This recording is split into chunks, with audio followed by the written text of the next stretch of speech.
Hello बच्चों। आज का टॉपिक है तुम्हारा प्रेजेंटेशन ऑफ डेटा। ये बहुत है तो बहुत सिंपल सा चैप्टर, पर इसमें क्योंकि ये देखो स्टैटिस्टिक्स का चैप्टर है। स्टैटिस्टिक्स से हमारी उम्मीद होती है न्यूमेरिकल्स, इकोनॉमिक्स से हमारी उम्मीद होती है थियोरी। ये चैप्टर में न्यूमेरिकल और थ्योरी दोनों का एक अलग सा कॉम्बिनेशन है।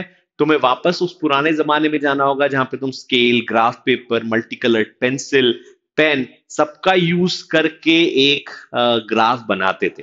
थोड़ा आंखों पे जोर डाल के माइन्यूटली मार्क करना।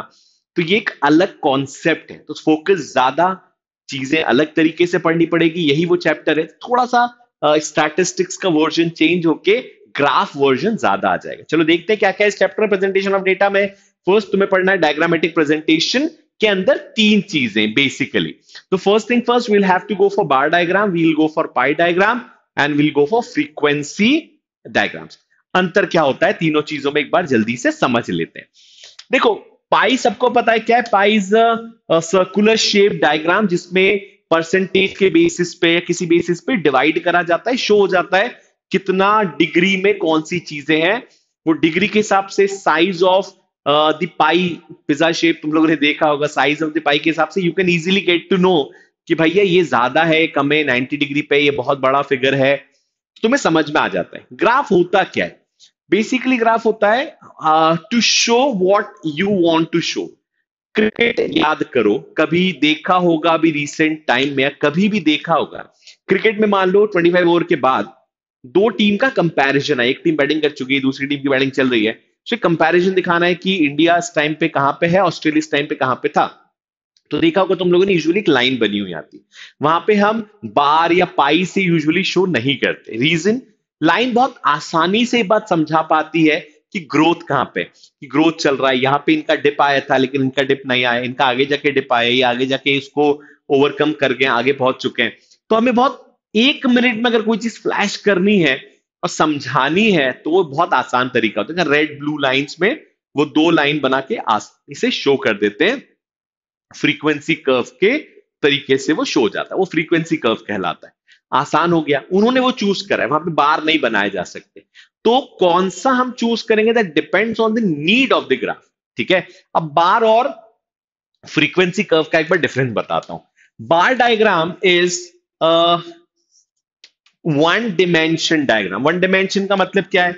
मानो मैं यहां पे ले रहा हूं ईयर 2019, फिर यहां मैंने लिया 2020, यहां हमने लिया 2021।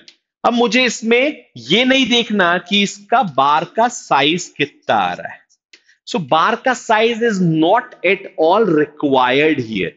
क्यों रिक्वायर्ड नहीं है? बार का जो विड्थ है वो मेरी इंपॉर्टेंस नहीं है, मुझे बार की सिर्फ हाइट देखनी है हर बार। क्योंकि ये वैल्यू 2020 को मुझे शो नहीं करना है, मुझे शो करना है कि 2020 2021 में देश में जीडीपी कितना था। सपोज मुझे इतनी चीज शो करनी।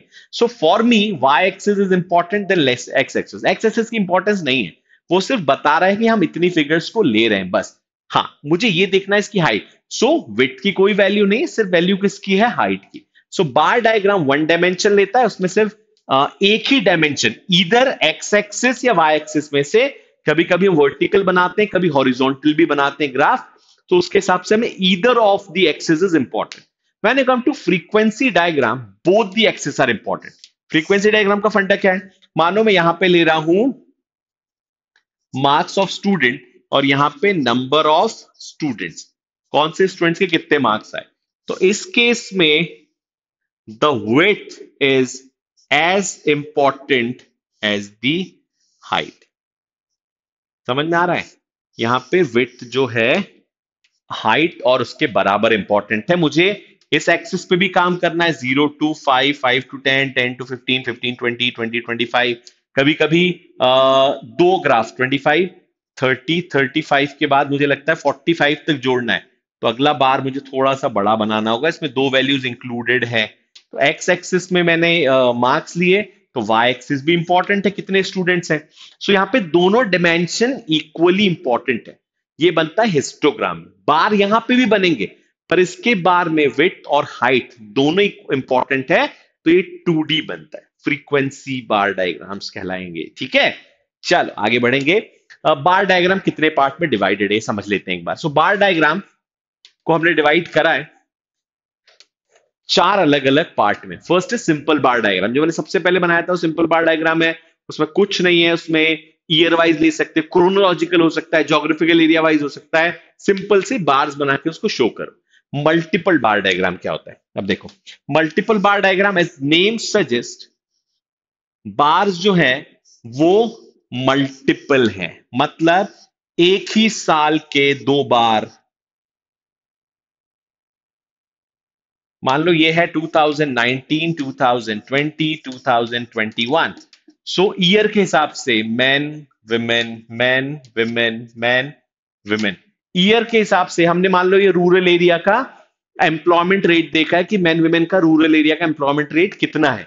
तो इस केस में क्या हमने मल्टीपल बार मतलब एक ही ईयर के लिए या एक ही कॉन्सेप्ट के लिए हमने 2 या 2 से ज्यादा बार्स यूज करे हैं। कंफ्यूज मत होना, नॉर्मल बार डायग्राम भी ऐसा दिखेगा कि मल्टीपल है, मल्टीपल नहीं, उसमें अलग अलग बार बने। इसमें एक ही कॉन्सेप्ट के लिए multiple bar diagram, multiple bars use हुए, that's why it is known as multiple bar diagram. इसी का दूसरा फर्दर कॉन्सेप्ट है सब डिवाइडेड। अब देखो यही समझो, थोड़ा इल्यूजनरी दिमाग यूज करो मल्टीपल बार डायग्राम। मैं मान लो इन दोनों बार्स को मिक्स कर देता हूं, जोड़ देता हूं उठा के, इन दोनों को आपस में जोड़ता हूं, इनको आपस में जोड़ता हूं, तो कैसे बनेगा या कैसा दिखेगा वो समझो। मानो मैंने इन 2 बार्स को आपस में जोड़ दिया तो ये कुछ ऐसा दिखता, इन 2 बार्स को आपस में जोड़ दिया तो ये कुछ ऐसा दिखता, और इन बार को आपस में जोड़ दिया तो ये कुछ ऐसा दिखता। बस अब मुझे क्या करना है, मान लो ये रूरल अर्बन, ये रूरल अर्बन, ये रूरल अर्बन, तो मुझे सिर्फ इनकी मार्किंग अलग करनी होगी। मुझे इनके सिर्फ इनका जो पैटर्न है वो चेंज करना होगा। जो डॉटेड है वो अर्बन है, ठीक है, जो लाइंस हैं वो रूरल है, तो इनकी मार्किंग अलग करनी होगी बस।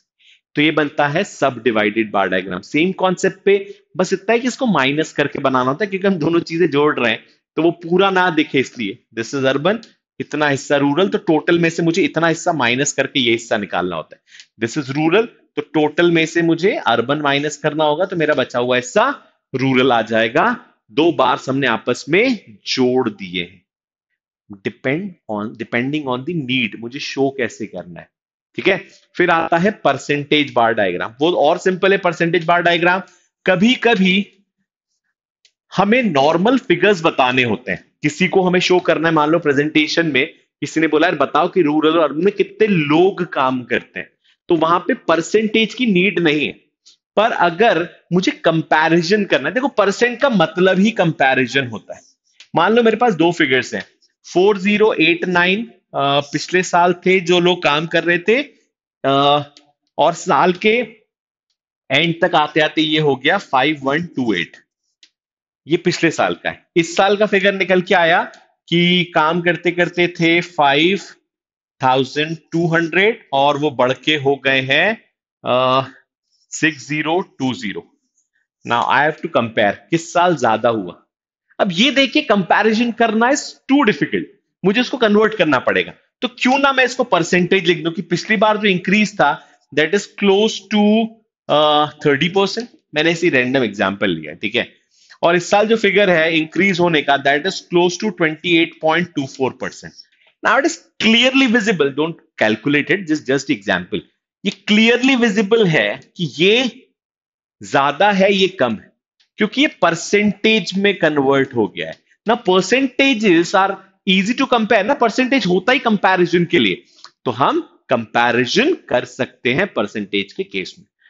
This is what percentage bar diagram is useful, ठीक है। नेक्स्ट इज हम आते हैं पाई पे। पाई डायग्राम का भी मैंने फंडा बताया था। पाई डायग्राम का स्ट्रक्चर क्या है, पाई इज 360 डिग्री का एक कर्व, एक सर्कल होता है।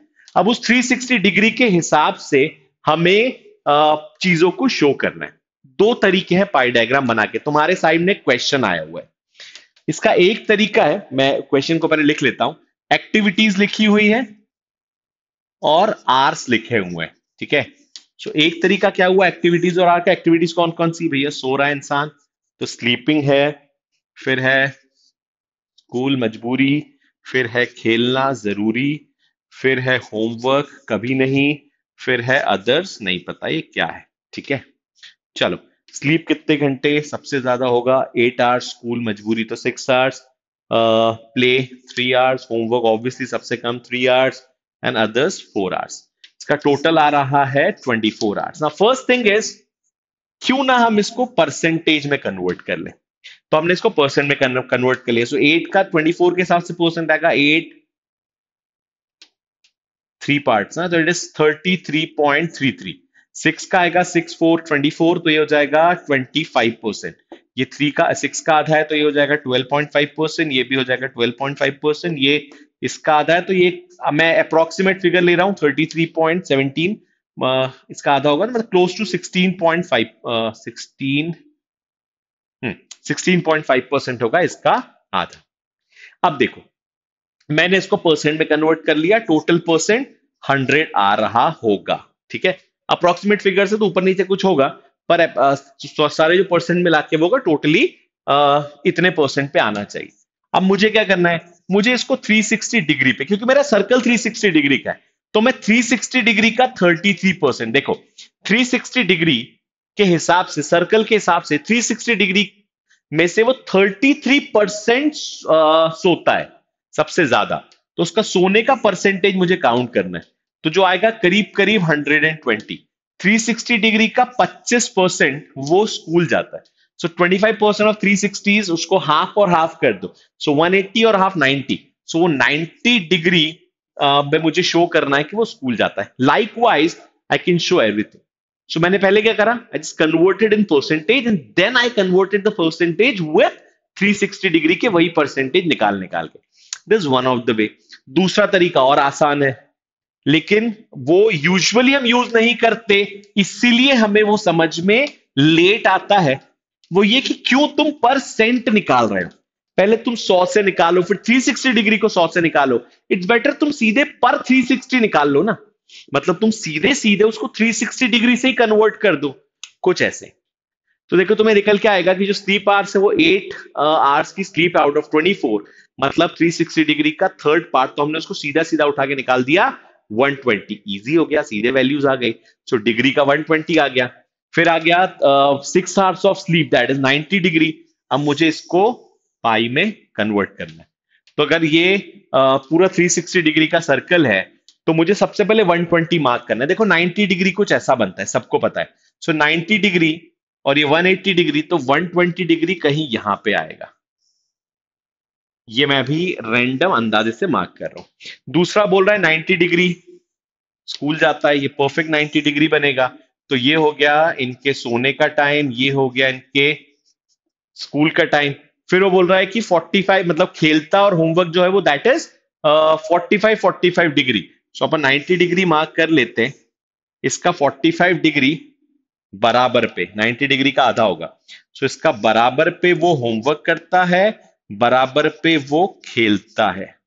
ठीक है, और other activities that is 60 degree, वो अदर एक्टिविटीज करता है। तो ये कितना हो गया 120 डिग्री, ये हो गया 90 डिग्री, ये हो गया 45 degree, 45 degree, and this is 60 degree के आसपास। 60 डिग्री आ रहा है ना, 60 डिग्री के आसपास ये आएगा। ये अभी रैंडम है, तुम लोग जब बनाओगे प्रोटेक्टर से, इनकेस अगर प्रोटेक्टर नहीं होता तो मैंने एक तरीका बता दिया है तुम्हारे पास। एक फ्लूक तरीका होता है, वो ये कि 90 डिग्री में पता है, थोड़ा सा मूव करोगे तो 90 से तो 30 डिग्री, और 30 डिग्री का अंदाजा लगाना, एक्यूट एंगल बनता है, उतना मूव करोगे तो यूल गेट 120 डिग्री इजीली मिल जाएगा। आसान है, शो कर दो, कोई एक्यूरेटली जाके चेक तो नहीं करा, बट कोशिश करो प्रोटेक्टर कैरी करो अपने साथ, हमेशा आसान होता है। पाई diagram. The next is frequency diagrams. कितने टाइप के फ्रीक्वेंसी डायग्राम्स है चेक कर लेते हैं एक बार। बेसिकली 3-4 टाइप के फ्रीक्वेंसी डायग्राम्स मैं बताता हूं जल्दी जल्दी। Frequency diagram, first is bar diagram का भाई हिस्टोग्राम। लेकिन ये भाई जो है ये 2D है, ये बोलता है मेरी विड्थ और लेंथ दोनों इक्वल इंपॉर्टेंट होगी। सेम है, बस यहां पे देखो जैसे फिगर में लिखा हुआ है एज और frequency, frequency number of person हो सकता है जो भी है। सो एज के हिसाब से 20 से 30, देखो ग्राफ कहां से स्टार्ट हुआ है, 20 टू 30, 30 टू 40, 40 टू 50, 50 टू 60, ये एज लिखी हुई है, ये एक्स की वैल्यू है। पढ़ा होगा ना, एक्स ऑफ फ्रीक्वेंसी। सो ये एक्स की वैल्यू है, उसकी फ्रीक्वेंसी लिखी हुई है बगल में, 1 2 मतलब 10 20 30 40 50 60 जो भी फ्रीक्वेंसीज है।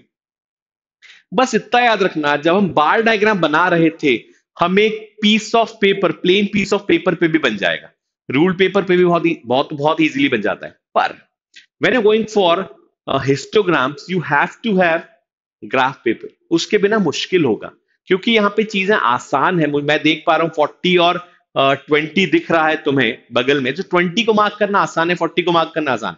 21.20 होता, 21.5 होता, तो चीजें थोड़ी सी मुश्किल होती है। ऐसे केसेस में हमें ग्राफ लगते ही लगते हैं। सो ask for the graph, they will provide it with you, वो देंगे ही देंगे ग्राफ, वो नहीं देते तो फिर अंदाजे से उसको भी मार्क करना पड़ेगा। पर यहाँ पे स्केल की इंपॉर्टेंस बढ़ जाएगी, रूल्ड स्केल, ठीक है, वो जरूर लेना पड़ेगा तुम लोगों को, तभी तुम उसको प्रॉपरली मार्क कर पाओगे। याद रखना 2D डायग्राम्स होते हैं। फिर आता है फ्रीक्वेंसी पॉलीगॉन। फ्रीक्वेंसी पॉलीगॉन और फ्रीक्वेंसी कर्व्स दोनों एक ही जैसे बनते हैं, अंतर सिर्फ इतना है, फ्रीक्वेंसी पॉलीगॉन जो तुमने भी हिस्टोग्राम देखा उसके मिड पॉइंट पे देखा होगा, मिड पॉइंट पे जोड़ के बन रहे फ्रीक्वेंसी पॉलीगॉन। मिड पॉइंट पे जोड़ के मतलब हर एक बार के मिड पॉइंट पे तुमने कर्व को जोड़ा और एक फ्रीक्वेंसी पॉलीगॉन कर्व बना दिया, जो ये बता रहा है कि ग्राफ का डेटा का ओरिएंटेशन किधर है। सो अपना डेटा पहले बढ़ रहा है, फिर डेटा कम होता जा रहा है। This is frequency polygon, mid value पे जोड़ के। इसी चीज को जब हम फ्री हैंड प्लॉट करते हैं, तो मेरा डेटा का जो ओरिएंटेशन है वो कुछ ऐसा दिख रहा है। ना this is free hand graph. कोई भी चीज फ्री हैंड बनाने का एक ही लॉजिक है, easy to catch, easy to understand, easy to look. Free hand और ज्यादा इजी समझ में आएगा ग्राफ का ओरिएंटेशन किस तरफ होता है। जब फ्री हैंड ग्राफ बनाते हैं सो वो कहलाता है frequency curve. So frequency polygon and frequency curve is one and the same thing. अंतर इतना है, वहां पे एक्यूरेट हम लोग मिड वैल्यू लेते हैं हिस्टोग्राम की, और यहां पे हम ज्वाइन करते हैं। फिर आता है नेक्स्ट ओगिव। कुछ लोग उसको ओजाइव बोलते हैं, कुछ लोग इसको ओगिव बोलते हैं, तुम जो बोलना है बोलो। Ogives are less than and more than series. हालांकि less than more than series तुम आगे पढ़ोगे समझोगे, less than more than series का क्या कॉन्सेप्ट होता है, तुमने इसके प्रीवियस वीडियो में देखा भी होगा। ऑर्गेनाइजेशन ऑफ डेटा में मीन मोड मीडियन में और ज्यादा क्लियर होता है जब हम सॉल्व करना शुरू करते हैं। तो लेस देन सीरीज और मोर than series. Less than series क्या होती है तुम लोग को पता है, हम पूरी वैल्यूज को क्यूमुलेटिव फ्रीक्वेंसी सीरीज भी बोलते हैं। मोर देन ऊपर से नीचे 50 40 30 हम वहां से माइनस करना शुरू करते हैं, लेस देन हम नीचे से ऊपर माइनस करना शुरू करते हैं। सो लेस देन और मोर देन सीरीज। अब लेस देन सीरीज क्योंकि हम नीचे से ऊपर माइनस करना शुरू करते हैं, सो लेस देन सीरीज थोड़ा ऊपर की तरफ मूव करती है, मोर देन सीरीज यूजुअली नीचे की तरफ मूव करती है। और जहां ये क्यूमुलेटिव फ्रीक्वेंसी सीरीज है, दोनों क्यूमुलेटिव फ्रीक्वेंसी सीरीज, दोनों क्यूमुलेटिव फ्रीक्वेंसी है, और जहां पे दोनों सीरीज मिलती है, दोनों लाइन, वो लाइन कहलाता है median, exactly the mid point of the data. So these are known as ogives. अपने आप बन जाएगा। तुम्हें क्यूमुलेटिव फ्रीक्वेंसी निकालना अगर आती है, सीएफ निकाल, सीएफ क्या होता है, सिर्फ सम करते जाओ इधर लेस देन में या मोर देन में। तो उसको अगर सीएफ करते हो, देखो दो सीएफ हो सकते हैं, ऊपर से नीचे या नीचे से ऊपर, टोटल का सीएफ, फिर बचे हुए का सीएफ, फिर बचे हुए का CF, this is more than. तुम पहले 2 नंबर के सीएफ करो, फिर 3 नंबर के, फिर 4 नंबर के, अगर ऐसे ऊपर से नीचे प्लस करते जा रहे हो तो तुम्हारी बनेगी लेस देन सीरीज। तो लेस देन सीरीज का सीएफ अलग बनता है, मोर देन सीरीज का सीएफ अलग बनता है। मोर देन सीरीज का सीएफ बनेगा तो फॉल होगा, लेस देन सीरीज का बनेगा तो राइज होगा। दोनों को बना दो, you will get two ogives. Two ogives जहां मिलेंगे दैट इज मीडियन। बहुत आसान है ये, बस कैलकुलेशन से ज्यादा तुम्हें दिमाग लगाना है। तो हमने क्या पढ़ा प्रेजेंटेशन में, हमने पढ़ा bar diagram. Bar diagrams are one dimension diagram, अलग अलग टाइप के बार बनते हैं। फिर हमने पढ़ा पाई डायग्राम, बहुत इंपॉर्टेंट है, पूछा जाता है सर्कल के साथ। सारी हथियार अपनी सामग्री लेके जाना, जो अब तक तुम लोग शायद छोड़ देते हो ये सोच के कि मैथ्स तो नहीं लिया है, कॉमर्स लिया है, सब हथियारों की जरूरत नहीं पड़ेगी, बट पड़ेगी वापस से आके। प्रोटेक्टर्स लिख, सब कुछ पढ़ने वाला है तुम्हें, ठीक है। फ्रीक्वेंसी डायग्राम्स में scale is way way very important, उसको याद से कैरी करना, ठीक है। तो thanks a lot for listening so carefully. Thank you बच्चों।